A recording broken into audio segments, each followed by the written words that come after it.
Hi, I'm attachment specialist Adam Lane Smith, and I have taught you a lot about red flags in relationships and how they happen. I want to teach you today about what to do with them when you spot them early. Red flags in relationships, what do you do when you spot a red flag early? That's the point of having all those red flag awareness, right? But what do you do? The best thing I can tell you is this right here. Here's the secret. You talk about them.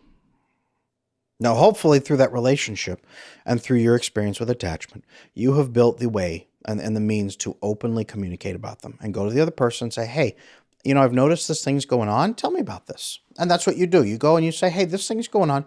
Talk to me about this. You don't say, hey, you're doing this thing and I hate it. You go and you get curious. You go and get curious. And you say, tell me about this. Here's something I've noticed. Tell me about this. And you're opening the door. And they might they don't have to be defensive necessarily, but they might hurry up and say, and start stumbling through and say, you know what? Take your time. Take your time. If we're going to have this relationship, we got to do it right. So take your time and let's talk through this. I'm not trying to hate you. I just want to learn. I want to know what's going on with you so we can work through it. If it's a problem, let's work through it together. And you can state that goal up front. I want us to work through our relationship. So here's something I've noticed. What can we do about it together? And please tell me about it. Boom, boom, boom, right there. Statement of goal, observation, statement of team and intention, and question. Question for more information, question for clarity. A, I want us to have a great relationship. Here's something I've noticed that might be in the way. I want us to solve this together so we have an even better relationship. Can you please tell me about this? That's the best way to handle a red flag. Now, the things that get in our way is that insecurity, that fear, worrying what they're going to say about it. If they're above us in some sort of hierarchy, they're our parent, or they are well, it's not, you can't spot red flags early in a relationship with their parents, but if you're trying to address red flags, that would be it. If you're in a dating relationship and you're trying to address these red flags early, save yourself the heartache. It is better to address them early. It is better to ask those questions and to solve those problems together. Now, here's what happens. Whether they react well or not gives you the data you need to know if you need to go forward with this relationship or not. Because if they react poorly and blow up and say, how dare you point out that I have a red flag? How dare you have this conversation? I don't want to work with you. You don't really care about me. Run. Run, nail the door shut, burn the house down, like destroy that bridge as fast as you can. If someone reacts immediately that way and then comes back and says, man, I'm really sorry. I shouldn't have done that. That in itself, that's a second red flag now that they've planted. You can give them another try, but now you got to be watchful and be aware and see how they react the next time it happens. If they do it again, no, that's a constant behavior pattern. Some people have a bad day and some people do get hit in a hard spot. And maybe you're the first person who's really called them on it. And maybe they haven't had that good experience in the past. Maybe they need to work on their attachment. But that should be part of your goal when they come back and apologize and say, okay, no, I'm really sorry.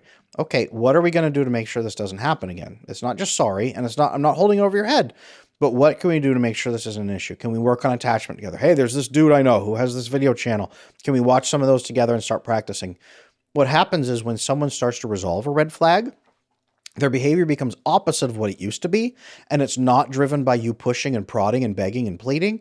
It's driven by their understanding that this is now a better way, and they want to fix that red flag, and they are invested in the relationship, and they want it to work with you. So they put it in on themselves, and they put the effort in on their own. And that's not 2 weeks of changing and then just snapping back. It's 2 weeks of changing, and by the end of it, they're escalating. Third week, they're going nuts with it, and fourth week, this is who they are, and they love it. And you're like, wow, calm down. You're too healthy. That can happen. That's where you see the change. When you see a red flag, address it calmly, right? Have that discussion, like I said, and then see how they react. And then, if necessary, manage the reaction as another red flag. And then watch to see if the behavior changes. Because that's really what you want to see. Either way, whether they react well or not, either way, you need to watch to see if their behavior changes internally or externally only. You don't want to be the person who has to pressure them to be a good person or be open or be connected or have good attachment. Those red flags, this is how you handle them. This is how you manage them. They don't have to be scary because if they have bad attachment and if they flare up with that one red flag, absolutely not. Because now that's two red flags. And now you can't have a conversation with them Now you can't connect with them. How are you going to build a life with them? How are you going to build anything with them? You will be walking on eggshells for the rest of your life. You're going to be wondering when the red flag is. And if they're doing this while you're early on in the relationship, it's going to get worse when they're settled in and now they're connected and you're connected. It's going to get worse. You're going to become more vulnerable to their hurtful things. Fix them early. Use it as data. Healthy people will respect you for doing this. Healthy people say, thank you for calling me out on this, or even just talking about this. Yes, it's a misunderstanding, but thank you for calling it out. That's helpful to know that you will call out problems in advance. I don't have to be on guard all the time. Helpful people and loving people and healthy attached people will say, thank you for calling this out. Even if they're not super happy about it, they will say, yes, this was good. Actually, this was a good conversation. I'm glad we had this talk. Here's what we're going to do about it so that we're not misunderstood in the future. And then you build context. And then that's a green flag because they've handled it well. And then you see the change and it makes sense. They're not gaslighting you. Watch for the actions. Don't just listen to the words. See the actions and see how they respond to the conversation that you had. If you do it that way, everything gets better. That's honestly, this is how you handle these red flags. They are opportunities to either bail out when it's necessary or move deeper if they turn into green flags, because that can happen too. So handle them that way, handle them early, address them. They will either make or break your relationship. Do that and you'll be so much happier. Please leave me a comment on this video, red flags that you've ignored in the past. That'll help cement it in your mind. Writing it down helps. I love hearing red flags. If you have some top red flags you watch for in relationships, leave me a comment. I love hearing those. Other people that read the comments can read them and say, wow, that's a great one. I hadn't thought about that before. If you need more information about what red flags are, I've got a lot of those videos here on my channel. Go look back, Adam Lane Smith, red flag. Just search that on YouTube. I've got all those resources. And if you're not sure how to address red flags, if you're nervous, if you're scared, if you have red flags in yourself, I've got my book, Slaying Your Fear, on Amazon. It's $5. It walks you through how to fix your own red flags, because that's key. You can't really address someone else's red flags very well unless you address yours.